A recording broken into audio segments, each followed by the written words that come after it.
Hello everyone, I'm Captain Logan and welcome back to the High-Flying and Absurdist Comic Vault. This time we're going to look at something really fun, something that I have been kind of excited to tackle for a long time. We're going to look at a little bit of the 1966 Batmanga, written and drawn by Jiro Kawada, who is an artist and author that I had not looked at before, because I haven't looked at nearly enough manga, and I'm more interested in Japanese comics than I ever used to be, and I'm certainly open to requests of this kind of thing. It's just not a thing that I have spent a lot of time looking into and delving into myself. Eric has had me read a couple things. I had to read the Spawn manga for Spawn Year, and not surprisingly, that was better than a lot of the things that I looked at for that. With what little manga that I've read, it just seems like the Japanese sensibility is a lot freer and a lot more often creative and imaginative than some of what we get here in America. And it just feels a lot more free from censorship, and that may not always be the case, and there might be, Japan might have its own headaches when it comes to censorship from different things of different periods, but this in particular feels very apart from any kind of mandate or editorial control, and I really appreciated that. It was kind of a breath of fresh air looking at this. It's very simple. It's just absurdist detective stories like 60s Batman is, but a little bit less formulaic than some of that, it seemed like to me, and with a little bit more of a bite, a little bit more of an edge to it.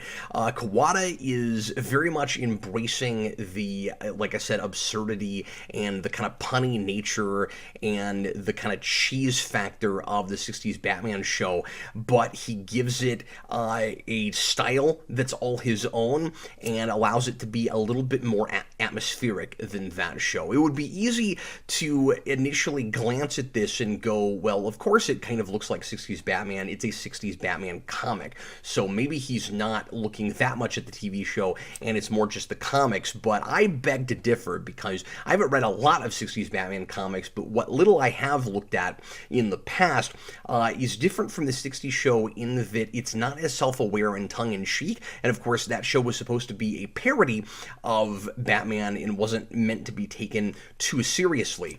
It didn't start out that way. Famously, that wasn't originally Dozer's plan, and then that changed kind of the 11th hour as they started to develop that series and put it together, and the pilot is some kind of hybrid, some kind of thing in the middle of what it was going to be and what it had ultimately become, and I feel like what Kawada is making is something a lot closer to that pilot, and that's one of my favorite episodes of that series, and as much as I adore the 60s Batman show overall, that's a lot closer to the tone and flavor of what I wish that entire series had been.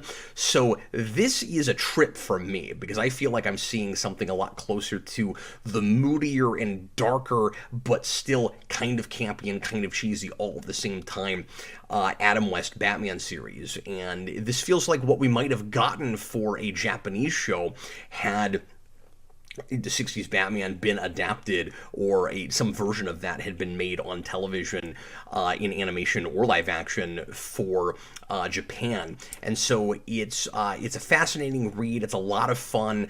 I think would be a really fun thing to show your kids of any age, but it's really nostalgic for me, and like I said, just fascinating to read a thing that's got a lot of variety and a little bit more imagination than I think some of the 60s Batman stuff was allowed to have, at least in the visual stylings, and because obviously that is a very creative show, and I don't mean to say that it isn't, but what it was missing, partly because of the limitations of television, was just the kind of stylistic panache that this thing has. I read 3 stories from Kawada.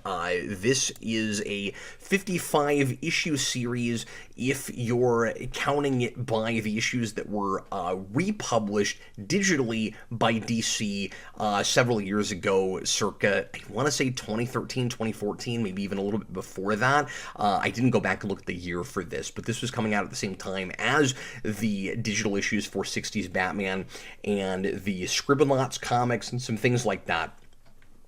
And so this was very much an all ages thing. It was kind of marketed like a new comic, even though it was reprinting a thing that came out back in the 60s.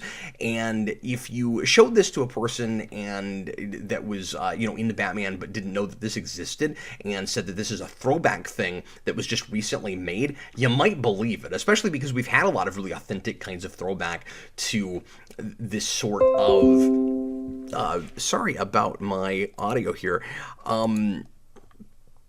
To the sort of pulpish and even kind of movie serial-esque stuff that you're getting here. It holds out up, surprisingly well. This is material that folks like Grant Morrison have gone back to and mined a little bit. Lord Deathman has been used since this, and this opens indeed with Lord Deathman, who was created for this comic by Kawada. I read, like I said, the first 3 stories, and at least in the digital printing, these stories are printed in 3 separate issues. I don't know how they originally came out. I would assume full thick manga books that would be the one story, and then another one would come out weekly or monthly or however that was being published.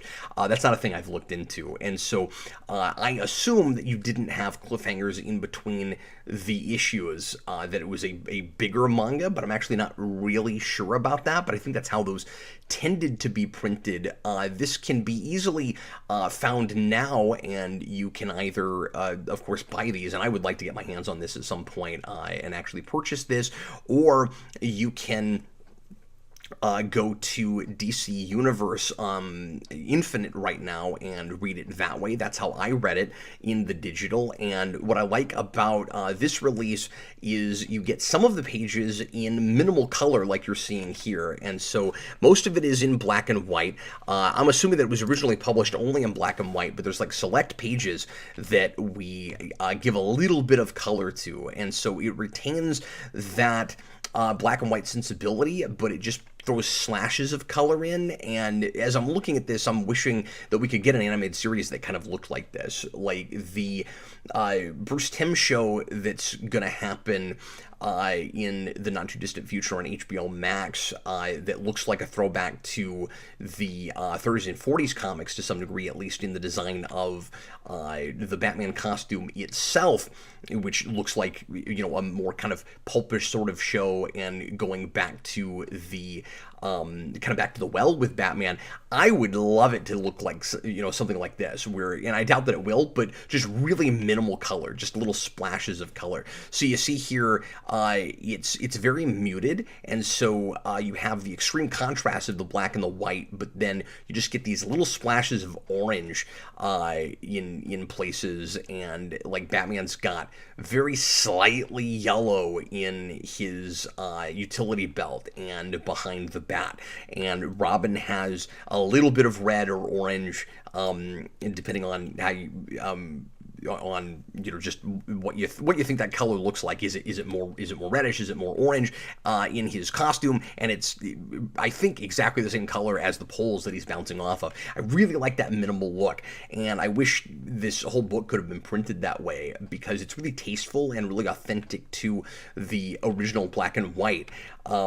And maybe it was originally printed like this, because I haven't seen what those printings look like, but I doubt very seriously it does. This first issue, they've done a lot of this, and then as this goes on, you'll have kind of a token page or two in each issue that will have that. But anyway, so the 3 issues I read were or 3 stories, I should say, 3 issues each. The Lord Deathman story, and then after that is the Dr. Faceless story, and finally the most wacky and most 60s Batman-esque of the 3 villains, but also more like a 60s Daredevil villain, I think, like a Stan Lee sort of villain. The last one is the human ball, which is an absolutely ridiculous concept, and I'll get to that in a second. The most kind of serious and sober of the three stories that I read. And I don't know who all the other villains are after that. I know that the next one is something about a gorilla, but I haven't read that. And I do plan to read the rest of this. I don't know if I'll review it, but I do want to look at the rest of it. But I just wanted to sample this for Kevin and read more than just a story to get kind of a sense of the overall flavor of this. And I'm glad that I did, because it gets more absurd than it is in this first issue. I think, this first story, rather. A lot of visual storytelling and really cinematic, dynamic panel layouts and movie-esque storyboarding. It's very moody. It's a little gritty looking, and it's just really action-packed.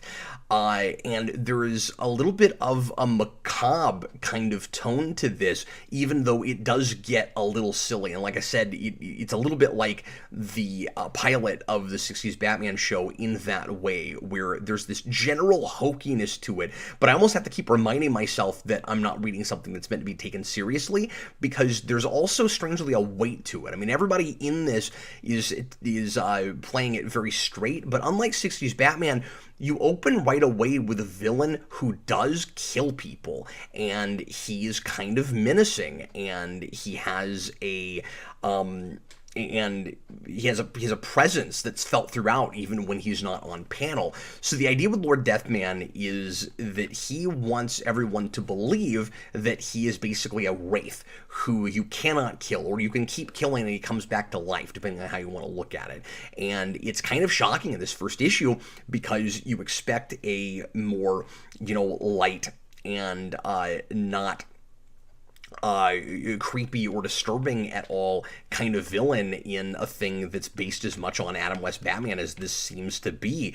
And then very quickly we have this guy seeming to die and getting buried, and he's in a coffin, and he comes back, and the big question is, how is he doing that? And is there a supernatural component to this? And it kind of wigs Batman out. He is kind of that duly deputized agent of the law kind of Batman, where he does no wrong, he's very altruistic, he always does the right thing.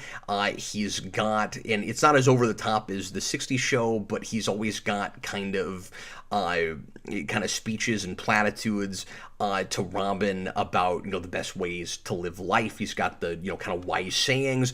He does all of that stuff. And this is a Batman that's really got the world figured out. And he's always several steps ahead.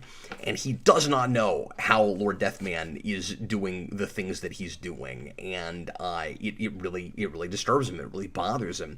And ultimately, we'll find out that, of course, I think the rules are more or less the same as they are in 60s Batman. We'll find out that Lord Deathman is using kind of an ancient, I think, Tibetan technique, where we've seen this in a lot of movies and things, of course, where he's able to make you think that he's dead because he has this kind of slow breathing exercise he's able to do. So he puts himself in a trance, and everybody thinks that he's dead, and he's, I guess, able to take in less oxygen and still stay alive until he wakes up.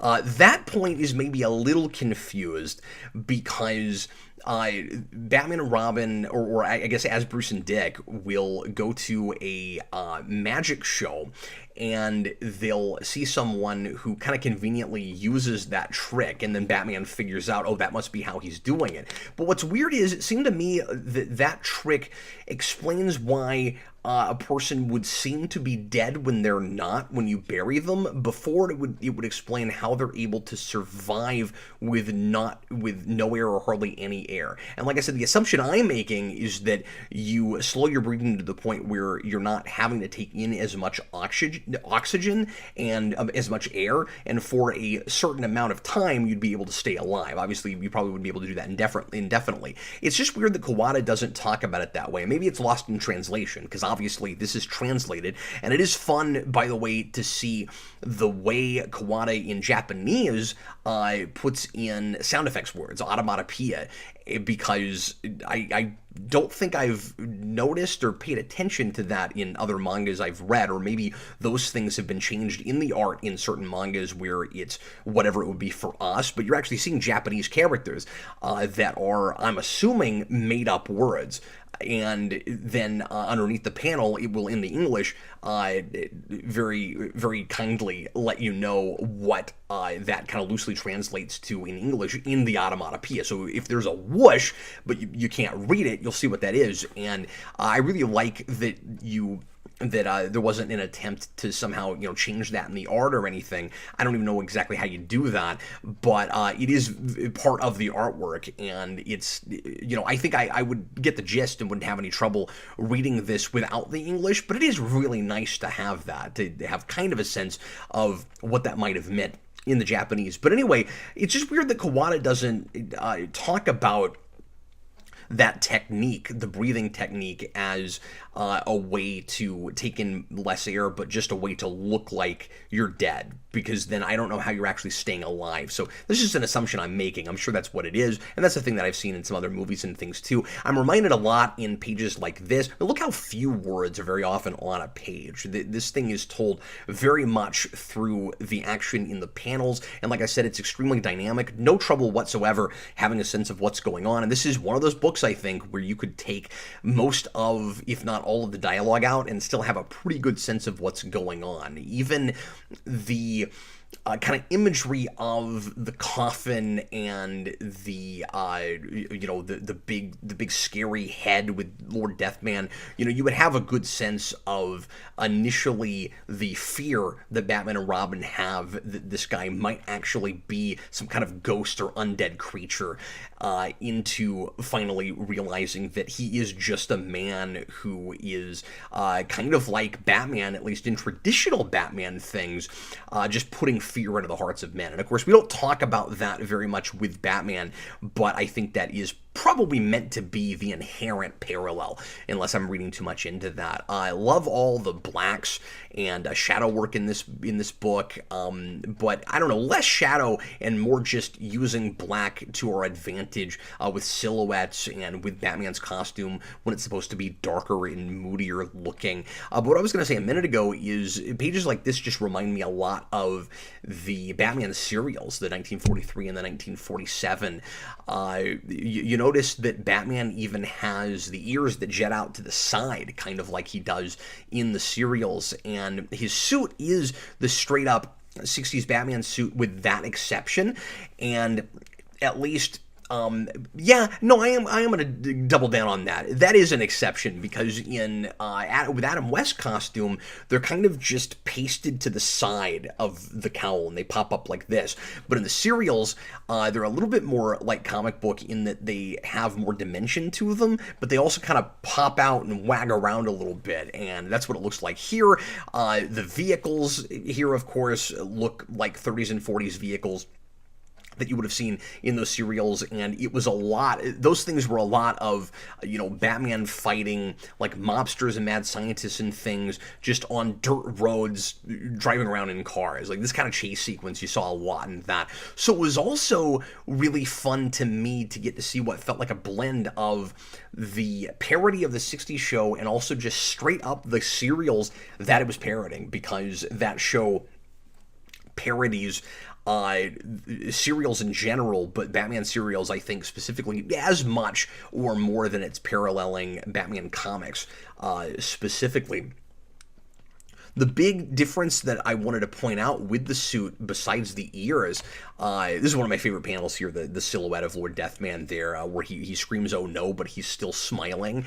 But take a look at the suit. Well, and actually, on this digital cover here, you can't see it. They've changed the costume there. I'm not even sure that we're looking at Kawada's art, unless there was a panel where he took the thing I'm about to mention off, but I want to look at it somewhere, here, where it's in color, just because it's easier to distinguish what it looks like next to the 60s Batman suit. So again, you get the ears that jet out to make it look a little bit more like a cat head. And then the only real major difference beyond that with the 60s suit, you notice even the utility belt is pretty similar.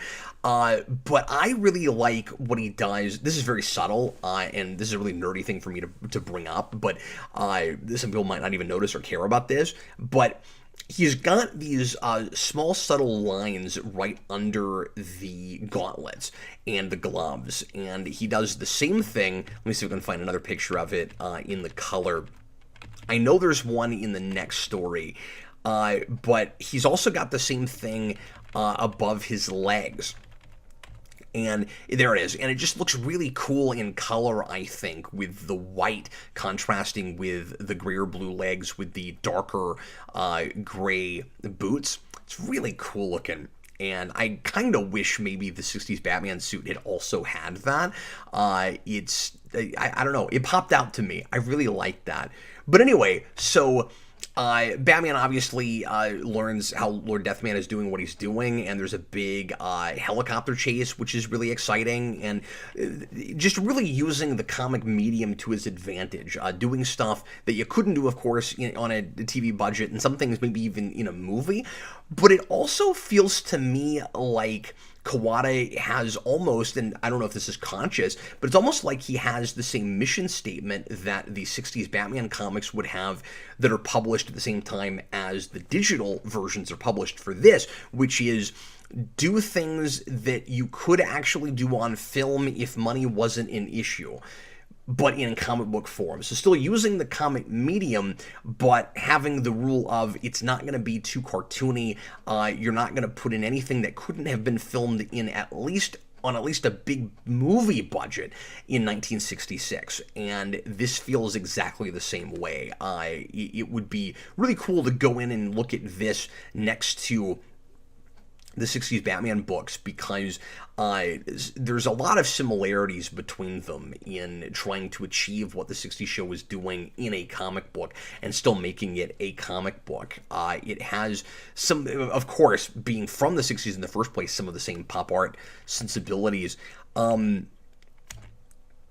So I say helicopter chase. We've actually got Batman and Robin here in the car, but it's Lord Deathman who's in a helicopter. In the next story, we'll actually see the Batcopter, or is it supposed to be a whirlybird, or not a whirlybird? I guess that is a helicopter, but some other kind of flying Batman contraption. I'm not sure. You be the judge. We'll look at it in a second, because it doesn't look like a standard Batcopter. It looks almost like a flying saucer with helicopter propellers. It's weird, but anyway. This next story is a little loopier. The first one is more straightforward. Again, not a whole lot of character stuff going on. It's very much a kind of Fleischer-esque adventure with a little bit of the cheesy, more tongue-in-cheek flair of the 60s Batman show, like I said. We will start to, in the second and third story, get a lot more kind of punny stuff, and a lot more of the kind of interplay between Batman and Robin that you get in the series. But here we have a villain, and all the villains, as far as I know, are original. I don't know if Kawada uses anybody from the show or the comics. And I should also mention, by the way, that there is no real supporting cast in this. There's no Alfred, there's no Aunt Harriet, there's no Commissioner Gordon at all. You've got Batman and Robin chasing down a villain, and that's what you have. And the supporting characters are just kind of, generic cops or politicians or henchmen on the villain side, and that's about it. And that's maybe the only real criticism I would lob at this, although it does simplify things. It would have been nice to maybe have a little bit more back and forth with characters like a Gordon or an Alfred, because it's sometimes pretty generic kind of exposition dialogue with Batman and Robin just figuring stuff out. And it might have been nice to change things up a little bit by throwing a little bit more, drama with another character. I guess the other characters I'm suggesting maybe should be here are also characters that are very often just there for the sake of exposition, but I guess it just would have been nice to see some of those familiar faces and what Kawada would have done with them, I suppose is my point. But anyway, so in this, you've got what feels like a very typical supervillain origin story where a scientist is conducting an experiment, and it goes horribly wrong, and he becomes a crazed villain who is out of his mind and barely responsible for the things that he does. At first, it looks like we're looking at very much a Jekyll Hyde kind of scenario, and it will turn out that that's not the case. And it totally got me, and it really surprised me, and I always get excited when something this old, 55 plus years old, can do that to me. And I'm like, from the beginning, I was like, okay, this is very typical, but it's also really classic, and I was enjoying it. And I enjoyed it a lot more when I found out that it wasn't exactly what I thought it was. And it might have been disappointing for some readers who found this villain kind of sympathetic and then discover that it's actually a con artist who is not remotely sympathetic, pretending to be in order to gain the sympathy of and then throw off the trail Batman and Robin or any law enforcement that's trying to get him. So I'll explain what's going on here. So you have this doctor guy who has created some kind of formula, cream or something. It's this very animated series Clayface. We do a lot of face stuff in Batman, and I really like that Kawada is playing with that tradition, dealing with duality, dealing with alternate personas, dealing with identity questions and issues. Just like Batman has, foils for that character. And so, what kind of interesting villains can you come up with when you're trying to come up with the other side of a coin with a hero who wears a mask and who, at least in darker versions of that character, but going all the way back to the beginning, has this kind of psychology where he is more of himself when he puts on the mask than when he's not wearing it. And even with 60s Batman, I think you could make the case that Bruce Wayne is more the mask and Batman is more the person. I think he's much more comfortable being Batman. It seems like when he's Bruce Wayne, everything he does is facilitating his Batman persona, even in that version. So this guy, the doctor himself, like I said, creates a formula in order to kind of fix any possible skin problem a person might have. And a thing seems to go horribly wrong, and he becomes this crazed villain who hates faces of any kind. And this is when we start to get into some of the absurd pun stuff that I really enjoy from 60s Batman. It's not laid on too thick. It doesn't take away from the good melodrama that we have here. But there's this great place where he's like bashing a clock and says, "Even clock faces, I even hate those," and I love that. That's fantastic. But it turns out that's actually not what's going on, and that it's somewhat convoluted, but in a really fun way, where you have I think a jewel thief, some kind of thief, who decides to try to pull off the perfect crime by making everybody believe that he is that doctor having gone mad, and anything he does he'll be able to get away with, because in the court of law he will be found to be insane, and so he won't be responsible for anything he does. So what he does is he goes to museums and things, and he pretends to destroy stuff that he's stolen already. So if I'm understanding this right, he takes, oh, and by the way, there's the Batmobile, and it is just straight up the 60s car. It's not like the car used for the Dozer series was in the comics already and they just built exactly that car. Like, that is invented for that show. And what I was going to mention this earlier too, the comics through the 60s, when Batmania happens, and this was the height of that, of course, where that series took the world by storm very quickly and seemed to go away almost as quickly as it came by 68, 69. Unfortunately, but when that happened, the comics started to look a little bit more like the show, of course. So this thing that was a parody of that material and very much understood what it was and wasn't pretending to be serious television, it was always satire, all of a sudden became what it was in the comics. And that was what was problematic about that show, is that it turned Batman into a parody of itself. And that wasn't great for the character itself for years and a couple of decades afterwards, at least. But it was a thing that I always felt like the culture seemed to need right then, and for its own piece, it was great. And so this is, once again, a comic becoming that show, but elevating it to a degree as well, at least as far as the storytelling goes. And then I'm not trying to throw 60s Batman under the bus, because I love it, of course, but again, there's a part of me that wishes that that show had been a little bit more like this, and I wish that this guy might have been able to write some episodes for that show. That would have been great. Of course, he would have been censored a little bit too. But anyway, so it turns out that Dr. Faceless, in fact, is not faceless and is just this regular run-of-the-mill thief who's come up with this brilliant notion of pretending to be this really tragic villain, and Batman feels sorry for him, and that gets him off the trail just like he was hoping it would, and makes it difficult for Batman to take him in. And ultimately, of course, he's going to defeat him at the end of the day, but it takes him quite a while to realize that the guy he's dealing with is not the Doctor from the beginning. So, like I said, we start to get a little bit more absurd when we get into this issue, and check it out, Batman, I'm destroying your face next. Ooh, like, there's some really fun, ominous stuff like that.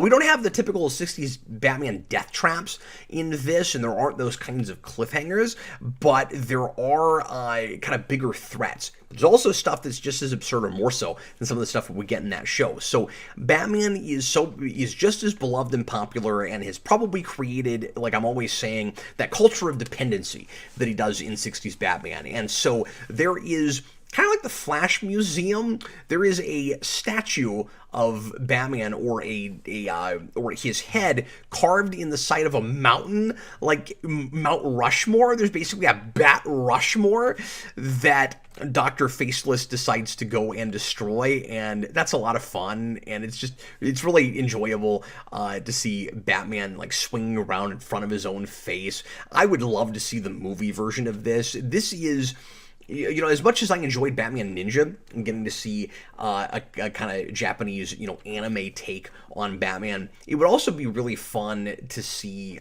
something like this adapted, a more, you know, kind of harmless, more all ages kind of thing, made into one of those direct-to-video animated movies. I think that'd be a lot of fun. My favorite line in the three of these stories that I read was in this issue, where Batman says, and I don't have the page pulled up, it's a little bit earlier, but Batman turns to Robin, and they're waiting for Dr. Faceless. They think they know where he's going to be when they're waiting for him, and or maybe they decided to walk into his trap on purpose. I can't remember. But Batman's waiting, and he hasn't shown up yet. They're expecting him, and he goes, "Oh, you know what? I'm sorry. That's later. That's actually in the third story." I'll just jump right there then, because I was conflating the two. In the third story, we deal with, like I said, the most ridiculous of these villains, and a thing that feels like it could have been in the 60s show if it was possible to put it on screen. But again, you would have needed a movie budget if you could even pull that off. This is the one place where it does feel like something that's a lot easier, and maybe you could only do in comics. I love that shot of Batman kneeling down just with his cape there on in the center of that page. It's just a really great image. I like this art a lot. But anyway, look at all this dynamic action. It's wonderfully engaging. But anyway. He goes after, in this issue, or in this story, a villain, like I said earlier, called the Human Ball. And he's bald because he has a suit that is made of metal, but it sounds like a thing that should be made out of rubber that allows him to bounce off of any surface, and it's impossible for Batman to get to him. And just like all the face puns that we got in the previous one, we get a lot of, you know, like save face, a lot of those kinds of phrases. We get the same kind of thing with balls and bouncing. And in this, at one point, he looks at the villain, I think toward the end, and he says, "You're out of bounds!" Kind of like out of bounds, and that was funny. But anyway, there's this great line here where they're waiting for, there's that weird helicopter, that kind of like flying saucer type helicopter. It looks like something out of a Hanna-Barbera cartoon to me. But anyway, there's this bit where they're waiting for not Dr. Faceless, pardon me, but the Human Ball. ball. And he looks at Robin and he says, I hope we haven't been stood up by the human ball. Something about that really cracked me up. Something else I really enjoy it happens, I think, once or twice in this story, but especially in the second one with Dr. Faceless. Batman does that kind of BS thing that he does in some episodes of the 60s show, and especially the movie, that I love to talk about, where he seems to me, and this is my interpretation, to be pretending like he knows things that he doesn't, just to, I'm going to say it, save face, where he'll look at Robin and he'll go, just as I suspected, and I'll be like, there's no possible way you could have expected that. And one or two of his kind of big catchphrases from that show get used too. We don't get, I think, it's the only possible answer, but we do get, I believe, there isn't a moment to lose, or something like that. He says stuff like that in this, which is great. But yeah, I don't have a great deal to say about this third story, except it's just wonderfully ridiculous. He's got this suit. We were still looking at the Dr. Faceless stuff there, but look how like Stan Lee this stuff looks. He's bouncing off walls and streets and stuff, and he just has a suit that allows him to do that. So Batman has to learn the properties of the suit and figure out what he has to do to it in order to stop it. And this is the one that's sticking with me the least, but it's wonderfully wacky, and it was a lot of fun to read. I don't think some of the action is quite as good in this one. It's not quite as detailed. It looks, now that I'm looking at it again, a little more rushed compared to the other two stories. But anyway, I would love to read more of this. I just had an absolute ball reading this. It was just great. Just wanted to thank Kevin once again for bringing this to my attention and making sure that I took a look at it. And if you would like to have me review something by request, just know that I've got a backlog right now, and I'm going to be taking a hiatus from the channel for some indeterminate amount of time. And when I say once my wife and our twins are born in a few weeks, that is about to happen in the not too distant future. I'm also going to be out of town this next week, so I may or may not be able to get a request up this week, or it may be at the very beginning of the week. I'm just not sure yet. But anyway, just know that there's a backlog, and when I go on hiatus, I may occasionally be able to get one of those posted. It's hard to say how often so I mean, I'm going to go on official hiatus, but that doesn't mean I won't post anything. I just don't know yet what I'll have time to do when I'm dealing with two newborns in the house at the same time. Just don't know what my life's going to look like yet, but you can still leave requests if you want to. Just know it's going to be a while.